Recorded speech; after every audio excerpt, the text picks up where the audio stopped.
이렇게 보면은 금융위기보다 더 위험하다, 위기감을 갖고 있다라고 하는 뭐 시각들도 있는데 교수님 생각은 어떻습니까?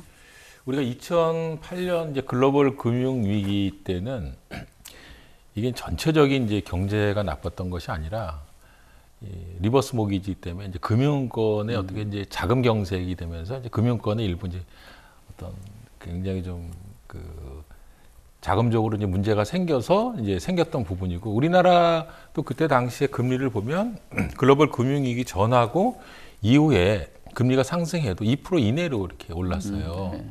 시간이 한 1년 보면. 근데 이제 지금 현재 상태가 사실 좀 어려운 게 물가 오르죠. 네, 금리 오르죠. 그렇죠. 환율 오르죠. 네, 수출 안 되고 수입만 늘죠. 무역 그렇죠. 흑자나 줄어들고 적자죠.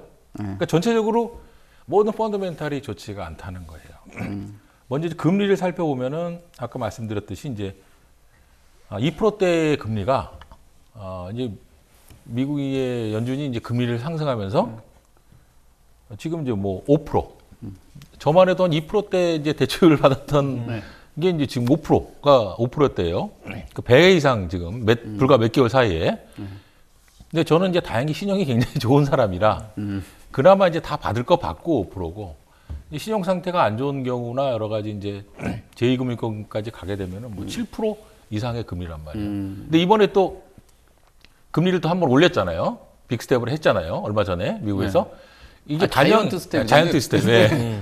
근데 그게 한 번 올릴 때마다 제가 보니까 최소 0.5%에서 1% 정도 우리가 이제 그 주택담보대출 금리가 오르는 것 같아요. 그렇다면 이제 최고 7.5%였는데 이 이제 1% 정도 오르면 이제 8.5%, 8에서 8.5% 정도. 만약에 이제 올해 한 번 더 올리면 9%, 10% 가까이 이제 간다는 얘기입니다. 또 하나는 이제 부동산이 우리가 아무리 어떤 경제적인 거와 관계없이 우리나라가 이제 계속 부동산 주택 가격이 특히 이제 뭐 관계없이 좀 상승한 경우가 많았잖아요. 근데 그럼에도 불구하고 역시 부동산, 특히 주택 가격은 경제 상황하고 이제 굉장히 좀 밀접하게 관계가 있다고 보면 되겠어요. 근데 지금 이 경제 상황이 글로벌 금융위기 때는 이 정도는 아니었잖아요. 사실. 그렇죠. 지금 뭐 수입이 계속 늘잖아요. 원유라든가 원자재 가격이 상승하면서 겨우 이제 이번 달에 이제 그 무역 수출을 흑자가 조금 전환이 됐고, 그 이제 지금 경제도 지금 굉장히 어려운, 불투명하고 어려운 상황이고, 물론 이제 우리나라의 주택 가격이 제가 봤을 때 금리가 올랐을 때 주택 가격이 오른 경우가 더 많았어요. 예. 경기가 좋아. 예, 그러니까 뭐 규제를 하면서 뭐 이렇게 금리를 올리는 때 내렸던 경우보다는 올랐던 경우가 더 많았거든요. 그래서 사실 뭐 금리라든가 경제 상황 뭐 이런 거보다는 제가 보기에는 가장 중요한 것은 이 시장 수요자의 심리예요. 가격이 이제 오를 거라고 생각하는 이제 기대 심리가 큰지, 아니면 가격이 떨어질 거라고 생각하는 기대 심리가 큰지. 네. 근데 이상하게 우리나라는 이제 모든 여러 전문가들이 무슨 논문을 통해서나 뭐 데이터를 통해서 예측을 하는데 제가 보기엔 다 틀려요. 네, 맞는 경우가 거의 없죠. 네. 안 맞아요. 그래서 저도 제가 이제 처음에 이제 대학에 있을 때는 이제 굉장히 그런 데이터를 가지고 많이 분석을 했는데, 요즘은 오히려 그런 데이터보다는 시장 전반적인 흐름을 보면서 감으로 예측하는 게 더 잘 맞는 것 같아요. 그러니까 지금 현재 보면은 실제로 주택 가격이 오를 거라고 생각하는 사람보다는 떨어질 거라고 생각하는 사람이 절대적으로 많고, 그렇죠. 실제로 시장에서 주택 가격이 오를 거라고 생각하는 사람 제가 보기엔 거의 없어요.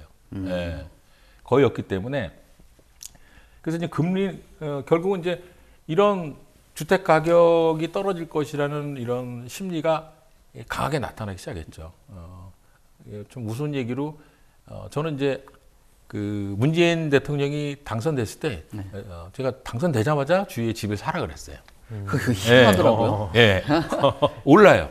이번에 이제 윤석열 씨가 당선이 됐을 때 집을 팔라 그랬습니다, 저는. 예. 근데 이상하죠. 이런 사이클이 또 이게 데이터로 나오지는 않지만 진보냐 보수냐 정권을 잡았을 때 보면 이게 항상 진보 때 오르고 보수 때 떨어져요. 그건 왜 그러냐 생각해 보니까 진보 때 굉장히 공급 계획을 많이 내놓는데 실제로 이런 공급이 이루어지는 이런 시기들이 보면 또 보수 정권이 바뀌었을 때 또 공급이 되거든요. 5년에서 10년 사이에 텀을 주니까.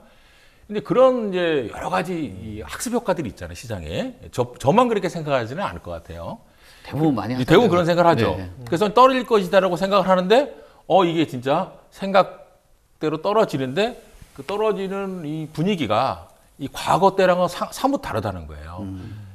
거의 그 IMF, 저는 이제 글로벌 금융위기 2008년 수준이 아니라 거의 지금 상황이 IMF 수준에 가깝다고 보거든요. 그때만 집값이 엄청나게 떨어졌잖아요. 그래서 결국은 이러한 투자 심리에 더군다나 이 주택담보대출이 지금 몇 달 사이에 배 이상이 뛰었단 말이에요. 그러니까 이제 불에다가 기름을 붓는 꼴이에요. 그러니까 지금 굉장히 시장 참여자들이 패닉 상태에 온 거고, 특히 작년 하반기에 이제 대출을 받아서 무리하게 집을 산 사람들이 지금 굉장히 패닉 상태예요. 예. 왜냐하면 대출 금리가 이자가 지금 이자만 특히 이제 젊은 층들이 집을 산 경우에는 한 달에 이제 자기 월급 받아서 기본적인 거 이제 공제하고 거의 대부분을 이자로 지금 상환을 해야 될 이런 처지예요. 대기업 무슨 삼성이나 이런 데 다니는 부분들 빼놓고는. 그래서 결국은 이러한 상황. 또 하나는 이제 저는 기본적으로 한 몇 년 전부터 우리나라는 이제 인구 감소가 시작됐기 때문에 총 수요가 이제 지속적으로 감소하는 추세입니다. 그래서 서울 수도권 이외, 대도시의 특정 지역 이외에는 앞으로 이제 수요는 이미 오래전부터 감소를 했고, 이제는 수요가 절대 늘어나지 않을 거라고 저는 생각하고 있어요. 일본의 사례를 봐도. 그래서 일본 통으로서. 예. 네. 예. 네. 저는 책으로 읽은 게 아니에요. 그래서 네. 이런 걸 봤을 때는 저는 그 2008년 글로벌 금융위기 때보다 굉장히 지금 상태가 심각하다. 그래서 이것이 이제 자칫 잘못하면 장기화될 가능성이 있고, 근데 이제 저는 지방 같은 경우에는 앞으로 이제 다시 조심스럽지만 주택 가격이 상승할 것이다라는 기대는 저는 하기 어렵다고 봐요, 개인적으로. 이제 앞으로는 지방은 좀 계속 떨어지는 일만 남지 않았을까.